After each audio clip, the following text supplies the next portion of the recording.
politique de Guillaume Durand sur Radio Classique et Paris Première. Vous voyez Virginie Calmès, Guillaume Tabar, qui n'est pas toujours très tendre, trouve que finalement au gouvernement, sur un certain nombre de réformes qui sont quand même fondamentales, le travail et l'éducation nationale, tout va bien, que ce sont même plutôt des réformes de droite. Mais je partage la vision de Guillaume Tabar. Soyons intelligents dans ce pays. Quand ça va bien et quand on va dans le bon sens, il faut le dire. C'est pas pour ça qu'il faut laisser l'opposition à Emmanuel Macron à Monsieur Mélenchon ou Madame Le Pen. Et nous avons besoin de reconstruire une droite qui a été mal en point. Non, Thierry Solère, il donne un satisfecit. Il donne un satisfecit au gouvernement. Il explique qu'il va voter et soutenir Édouard Philippe parce que c'est une bande de copains et s'ils se soutiennent, et tant mieux, c'est bien l'amitié aussi, mais une fois encore, pour moi, je ne comprends pas pourquoi Thierry Solère n'est pas en marche, puisque c'est la démarche exacte d'Emmanuel Macron que de rassembler des gens venus de la droite ou venus de la gauche. Je vais faire semblant de ne pas comprendre. C'est construire la droite, reconstruire la droite qui est un peu abîmée et qui a souffert de beaucoup de divisions. Vous savez, moi, ça fait pas longtemps que je fais de la politique, je suis une femme d'entreprise, je pense que pour une fois, il faut qu'on joue collectif et qu'on travaille en équipe. Les échéances, parce que malheureusement, la politique, elle est faite d'échéances électorales.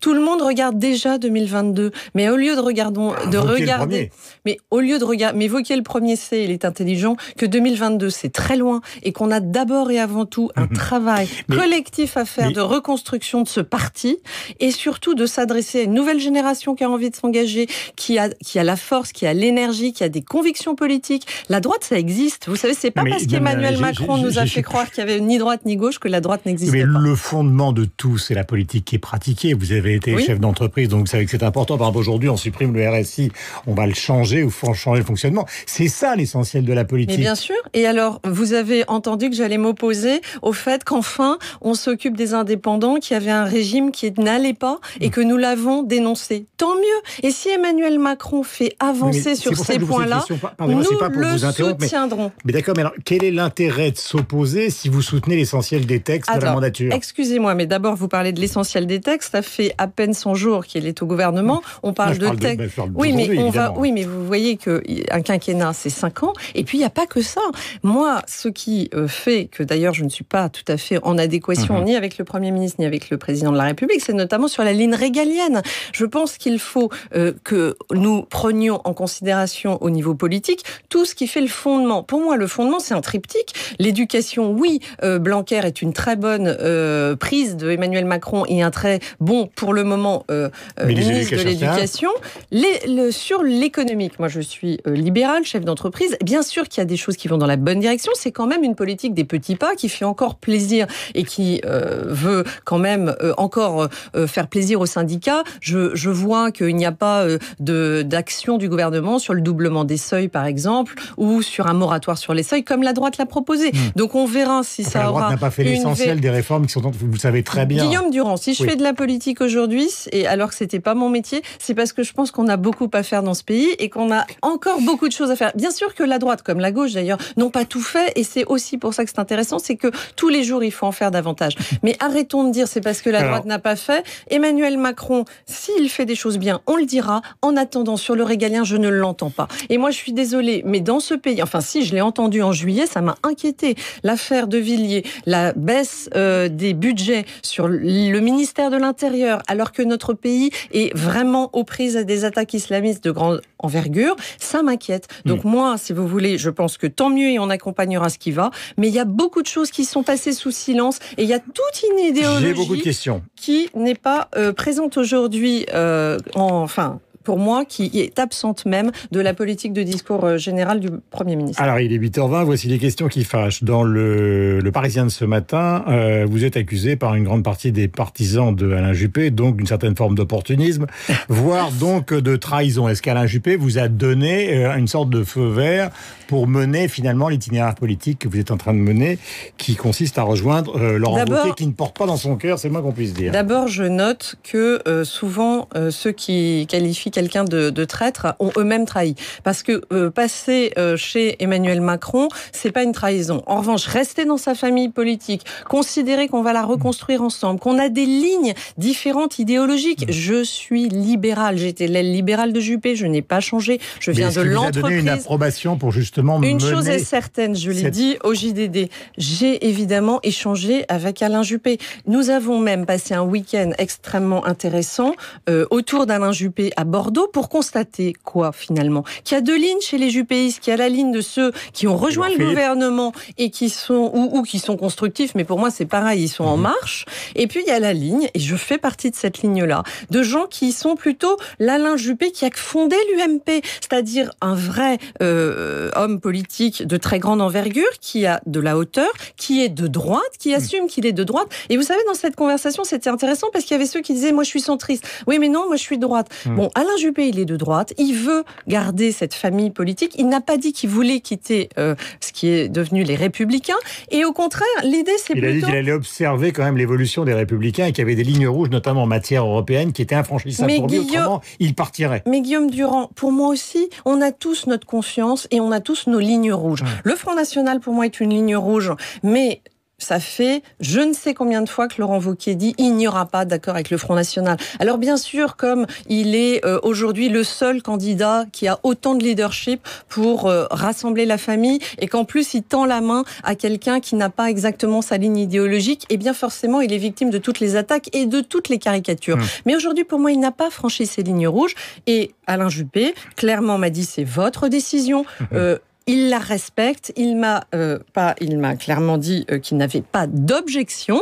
Il n'a pas décidé de quitter LR. Au contraire, je pense que moi, je m'inscris justement dans la ligne qui a été celle de l'UMP, de rassembler des idéologies différentes, les gaullistes sociaux, les libéraux, la droite traditionnelle.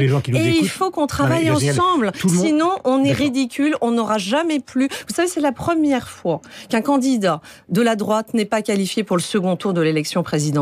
Eh bien moi, je n'ai pas envie que ce soit une fatalité. Je pense qu'il faut reconstruire la droite, s'unir. Nous avons un socle commun. Nous avons besoin d'exister dans le débat politique. Et excusez-moi, mais cette France se gauchise de plus en plus avec un monsieur Mélenchon qui devient la première opposition à Emmanuel Macron, ce qui est dramatique pour le pays, mais ce qui est confortable pour Emmanuel Macron. Il y a 6 candidats parce donc à la que c'est bien d'avoir Mélenchon comme opposant vu les énormités qu'il dit. Il y a 6 candidats à la présidence, Fasquelle, Florence Portelli, Julien Aubert, donc Laurent Wauquiez, on vient d'en parler, Laurent Sallet, je crois, et Maël de Calandre, ce matin, qui lui aussi est juppéiste. Alors vous allez me dire peut-être que c'est une des réflexions qu'il faut avoir. Au fond, pourquoi toujours revenir à la case justement des pères fondateurs, et après tout, la plupart des grands ténors de la vie politique à droite ont perdu les élections. Le juppéisme sans Alain Juppé, je ne sais pas ce que ça va être. Le fillonisme sans François Fillon ou le sarkozysme sans Nicolas Sarkozy, c'est quand même compliqué. Moi, je reviens à mes convictions et à mes lignes idéologiques. Il se trouve que je me retrouvais parfaitement, et je l'ai défendu pendant 2 ans et demi, dans le projet d'Alain Juppé. Mais je rappelle que dans le projet d'Alain Juppé, il y avait les quotas d'immigration, il y avait la réforme de l'aide médicale d'État, il y avait le durcissement du regroupement familial, il y avait le rétablissement des peines planchées, il y avait les constructions de places en prison, il y avait plus de moyens pour la justice et la police. Tout ça est absent du projet d'Emmanuel Macron. Je pense qu'Édouard Philippe a plus de difficultés à expliquer finalement les points communs sur ces questions-là avec Emmanuel Macron que moi j'en aurais à expliquer que la droite doit être fière de ses valeurs, le travail, le mérite, mais également ne pas être aveugle sur un sujet important pour la France qui est celui de l'immigration, de la sécurité, de la police, de la justice. Donc si vous voulez, moi je suis à l'aise dans mes convictions, et oui, il faut reconstruire cette droite. Tout à l'heure, on a perdu donc toutes les dernières présidentielles, ce qui est vrai. À droite, dans quelles conditions on pourrait regagner une présidentielle, à part miser sur l'effondrement d'Emmanuel Macron, car si ça se trouve, il est là pour 10 ans. Mais écoutez, moi, je ne suis pas dans de la tactique. Je pense mais c'est important sur le plan politique. Non, mais on verra. Vous savez, Emmanuel Macron, si ça se trouve, regardez, il a été élu avec finalement peu de voix. Quand 24% au premier tour. Voilà. Ben, j'espère qu'il ne restera pas sur un socle de 24%. En attendant, aujourd'hui, moi, je ne fais pas de procès d'intention. Je ne sais pas ce que sera la vie de demain. Et si Emmanuel Macron faisait 100% de ce que la droite a envie de faire, eh ben, j'applaudirais dès demain. Malheureusement, arrêtons de se moquer de nous et de nous faire croire qu'Emmanuel Macron est de droite. Moi, j'ai toujours voté pour Nicolas Sarkozy ou avant pour Jacques Chirac. Emmanuel Macron, il a voté Ségolène Royal et François Hollande. Il faut arrêter de nous faire croire qu'Emmanuel Macron est de droite. Il ne porte pas un projet régalien fort. Il est un petit peu plus libéral que la gauche qui était quand même vraiment ancestrale dans notre pays. Il est social-démocrate, mais il est de gauche et il applique aujourd'hui une politique de gauche avec des évolutions. Mais vous savez, dans les autres pays, ça fait bien longtemps que même la gauche est social-démocrate. Donc en fait, on est en train de rattraper un peu de retard avec une gauche un peu plus moderne qui est incarnée par Emmanuel Macron. Laurent Wauquiez, le parrainage de Nicolas Sarkozy, il l'a beaucoup évoqué pendant un certain temps.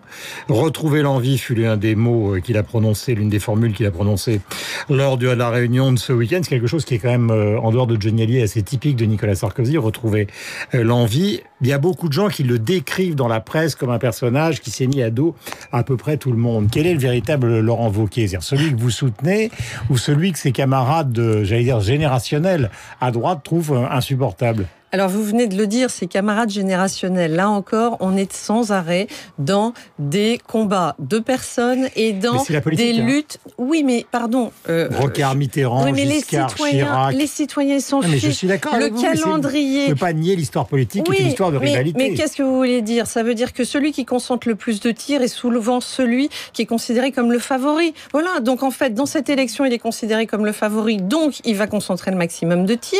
Et c'est souvent le plus brillant. Vous savez, moi, ce qui me choque, c'est que une fois encore, je viens de l'entreprise, je viens de la méritocratie. On a l'impression que la politique, c'est un jeu de massacre où il faut essayer d'abattre essentiellement ceux qui dépassent, ceux qui prennent trop la lumière, ceux qui sont plus brillants, ceux qui performent le plus et essayer de les faire chuter pour finalement laisser la place à qui? On est dans le nivellement par le bas? Eh bien non. Moi, j'ai envie, franchement, qu'on ait les meilleurs. L'enjeu de ce pays est difficile. Il nous faut des gens qui soient motivés, qui aient le leadership. Moi, dans cette élection, je suis désolée, Alain Juppé se présente pas, François Fillon, Nicolas Sarkozy, on l'a dit, ils ont disparu de l'échiquier. Mais ceux qui sont de la même génération que Laurent Wauquiez ne se présentent pas non plus.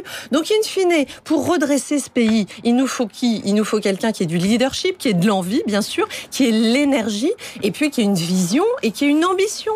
Voilà, moi, aujourd'hui, je ne le retrouve pas dans des candidats, d'ailleurs, dont on ne sait même pas s'ils auront leur parrainage, et surtout, dont sans vouloir être désagréable pour qui que ce soit, je ne suis pas sûre qu'ils aient les mêmes capacités de leadership et c'est pas facile d'être patron de parti quand vous voyez les égos qu'il y a autour de la table. Dernière question, il semblerait que vous soyez donc à terme vice-présidente et non pas secrétaire général, donc véritablement le numéro 2 du parti. Est-ce qu'il va falloir exclure tous ceux dont on a parlé depuis le début de cet entretien?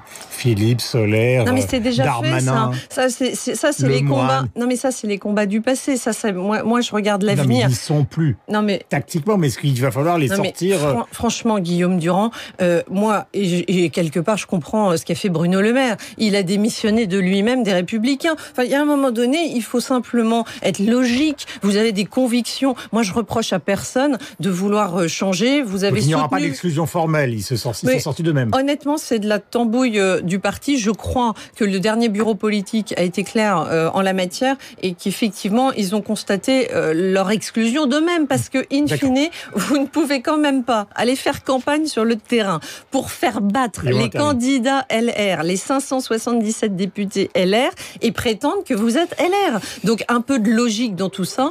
Moi, honnêtement, je n'excommunie personne, je n'exclus personne, mais en revanche, je pense que les personnes dans leur individualité doivent être logiques et prendre, comme dans une entreprise, quand vous n'êtes plus d'accord avec la stratégie, vous en démissionnez. Merci beaucoup Virginie Calmel, c'était l'invité politique de la matinale de Radio Classique ce matin et soutien donc de Laurent Wauquiez dans la course à la présidence des Républicains. Il est 8h29, nous avons rendez-vous avec la revue de presse de Michel Grossière dans un instant. Bonne journée à vous. Merci d'être venu.